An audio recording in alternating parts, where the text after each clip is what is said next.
off all electronic devices.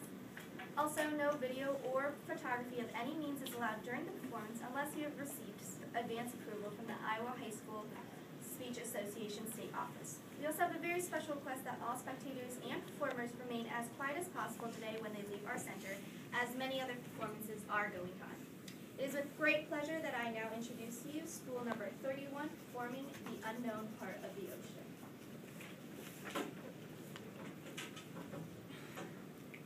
Sophie, go outside and play. It's too hot. It is not too hot. It may not be too hot for you, but it's too hot for me. You're 8. You should want to go play outside, no matter what the weather brings. I am playing. Outside playing. Look at the sun shining. It's a beautiful day. Too much sun can make me sick like you. Then you should go play in the shade. Or go play at Marcy's house. I don't like Marcy anymore. Since when? Since today at school, What happened? her and Jennifer Burrows came up to me and said, "You can't sit next to us on field trips anymore." So then go sit next to Amy. I don't want to sit next to anybody. I don't want to go. Do you have something better to do? Yeah? I figured. And what might that be? Stay here with you. And Sophie, I won't bother you. I promise. When you need to sleep, I'll be really, really quiet. And I'll bring you drinks and ice chips to suck on. you are going to school. I told you, it's not even really school. It's close enough. But I've been to the aquarium 1,000,000,000 times. It's not good for you to be here with me on my sick days. I don't mind. I mind. You shouldn't see me like this.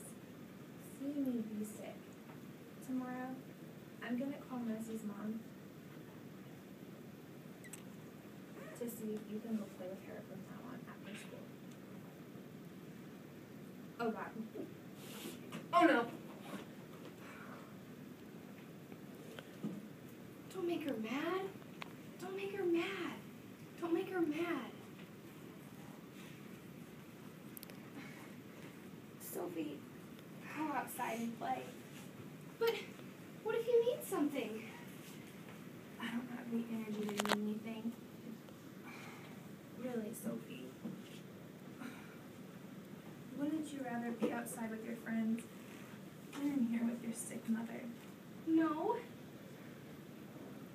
I'll be here when you come back. Is this what this is about? You're scared I won't be here? No. Then go play outside. It's too hot. I don't have the energy to argue. Do you need something else to drink? Juice? No, An ice chip? no. And don't mention food, please. I won't. Thank you. I could tell you a story. I'm Sophie. It can be any kind you want. Romantic, scary, magical. That sounds nice. You should tell me a magical story. Excellent. My foreplay. Please tell me you meant forte. Oh, yeah. Forte. Thank God. Just give me a minute. I need to prepare. Take all the time you need.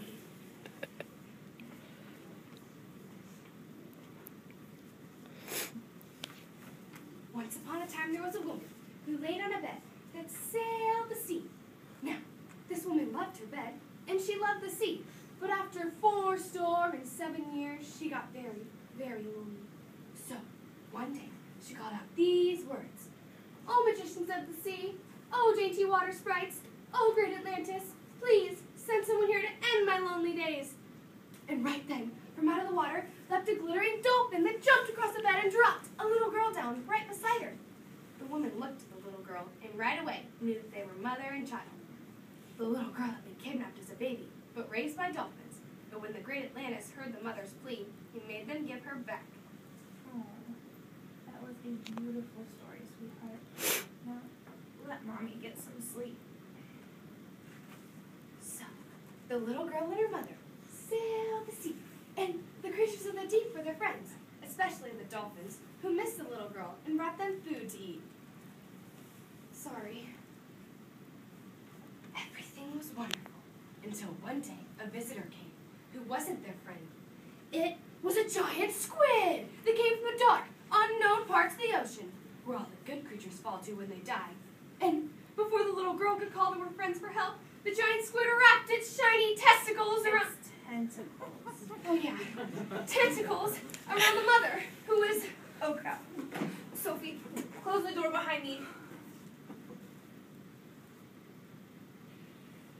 I am a slimy squid. I told you to close the door. I think half of my insides just came out. You're too young for this. I'm too young for this. Go ahead, sweetheart. Finish your story. So the little girl looked at her mother and saw her all wrapped up in the squid's testicles. It's tentacles. Tentacles. Did Daddy teach you that other word? All wrapped up in the squid's arms. And as much as the little girl didn't want to touch the slimy squid, she pulled and she pulled and she pulled at all 8 of the squid's arms, hoping that just one of them would budge. But every arm was locked around her mother like a steel cage, so the little girl called out, "Oh, magicians of the sea! Oh, dainty water sprites! Oh, great Atlantis! Please send someone to save my mother!" And the great Atlantis answered, "I will send my smartest and bravest creatures to you, and they will save your mother." And right then, from out of the water, leapt a glittering starfish, who was very small, but could shine brighter than the brightest star in the sky. So the starfish found the eyes of the squid, and shone itself so brightly that the little girl was sure the squid would try to cover its eyes. But the creature only laughed and said, "Mwah-ah-ah! What use do I have for eyes? I live in the dark, unknown parts of the ocean, where no one but me can survive." The starfish apologized to the little girl, and then disappeared back into the sea. The next creature to appear was a swordfish! With its sharp sword nose, he said to the little girl, "Fear not, for I will use my sword to cut off the squid's arms." So the swordfish started cutting, choo, choo, and the squid's arms flew everywhere. "Take that, you slimy squid!" the girl shouted. But then she heard the creature's evil laugh. Every time the swordfish cut off one of the squid's arms, another arm grew right back in its place. And right then the girl knew that the squid had an infinite supply of arms, and the swordfish would never get to the last one.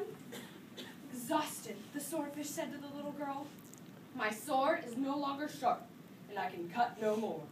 Then disappeared back into the sea. The third creature to appear was a sea anemone, who said, "Although I am beautiful, I am very poisonous. I will use my poison to squirt into the squid's mouth." So the anemone found the squid's mouth and squirted its poison inside, and the squid screamed in pain, so the little girl yelled, "Again!" But the next time the anemone squirted its poison, it wasn't only the squid who screamed, but the little girl's mother too. And right away, she knew that the poison wasn't only hurting the squid, it was hurting her mother too.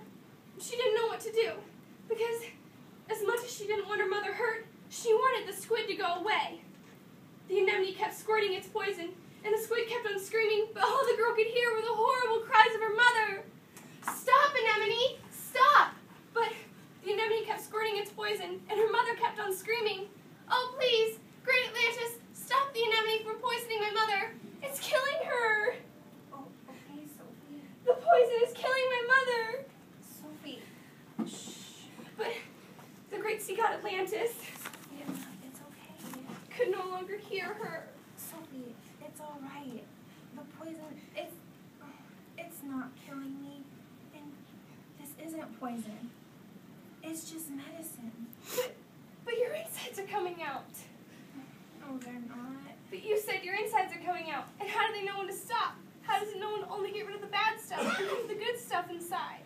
Sophie, shh. And what if you just keep throwing up until there's none of you left? That won't happen.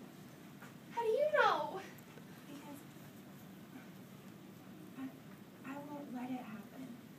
I'll make them stop long before that. Make them stop now. I want them to stop now. I can't stop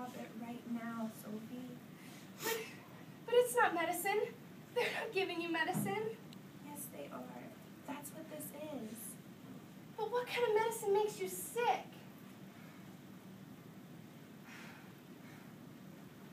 You are so smart.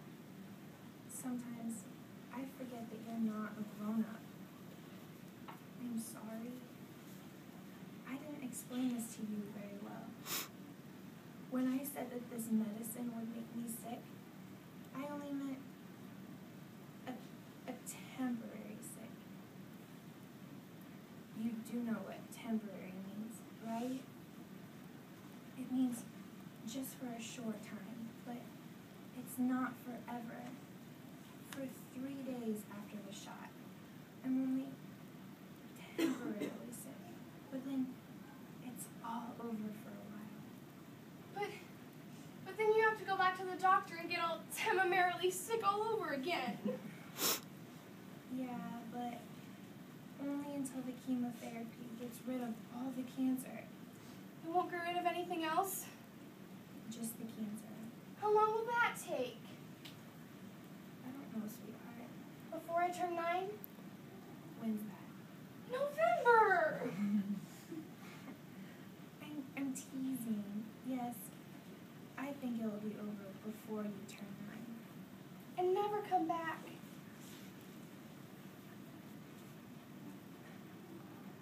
I don't know. I hope it doesn't. I hope it's just for a short time. So do I. But you were right. Magical stories are your foreplay. Forte. Oh, yeah. You'll see dolphins tomorrow, right? At the aquarium. Yeah? Will you tell them that Mommy said thank you? For what?